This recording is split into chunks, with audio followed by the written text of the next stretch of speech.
Bruno, on commence par une question sur ce match. Voilà, victoire pour vous sur la fin, je pense que c'était quand même mérité, vous étiez supérieur aujourd'hui.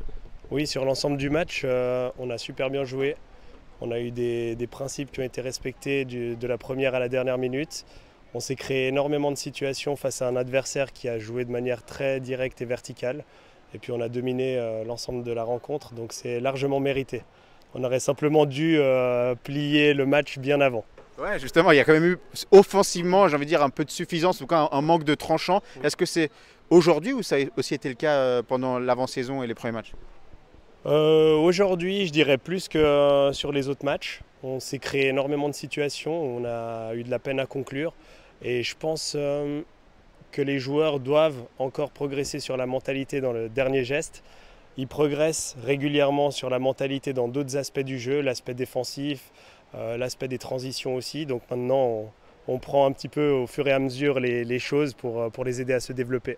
Et puis le match du jour, tu l'as dit en ouverture, il te satisfait de par le contenu. Toi, dans tes idées, dans ce que tu veux amener à cette équipe, c'est quoi tes priorités cette saison? Les priorités, c'est d'avoir un projet de jeu qui est axé sur le jeu de position et la possession du ballon. Le fait de dominer son adversaire de la première à la dernière minute, de l'interdire, de le priver du ballon.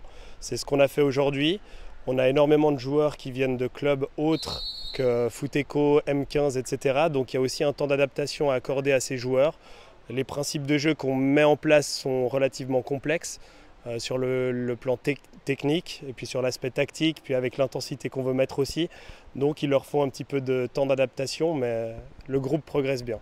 Et puis dans la gestion peut-être un peu plus humaine des jeunes, voilà, c'est des jeunes, ils sont en M16, ils sont à Carouge, ils sont pas à Servette, mais ils sont pas loin non plus. Tu es en M16, donc tu t'approches du foot des adultes où le score il compte. Toi, comment tu les guides là-dessus? Enfin, qu'est-ce que tu leur dis au quotidien? Alors aujourd'hui, on a une politique, enfin une politique, je dirais plutôt un projet qui est de se dire qu'un jeune à la fin des M16, il a 15-16 ans, à 17 potentiellement il peut monter avec un groupe professionnel. Donc on essaye de travailler sur cet état d'esprit, de dire qu'aujourd'hui la performance, on ne peut pas s'en détacher, que ce soit sur l'aspect athlétique, que ce soit sur l'aspect technique, sur les idées qu'on met en place. Donc nous on essaye de les pousser dans cette direction, encore plus cette année où on a vraiment reçu des directives là autour. Et puis toi, c'est ta deuxième année avec les M16, c'est Oui. ça, hein. Et par rapport à la première année, enfin la première, je pense, elle t'a satisfait. Oui. Tu vas fonctionner de la même manière.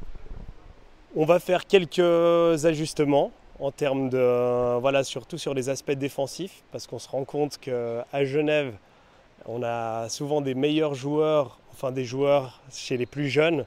Et puis en fait, ils rentrent dans un âge où tout d'un coup, ils sont confrontés à de la difficulté, des duels. Et c'est justement de leur faire prendre conscience qu'en plus de leurs forces qui sont l'aspect technique, aujourd'hui on doit développer d'autres choses sur l'aspect défensif, sur l'aspect mentalité, répétition des efforts.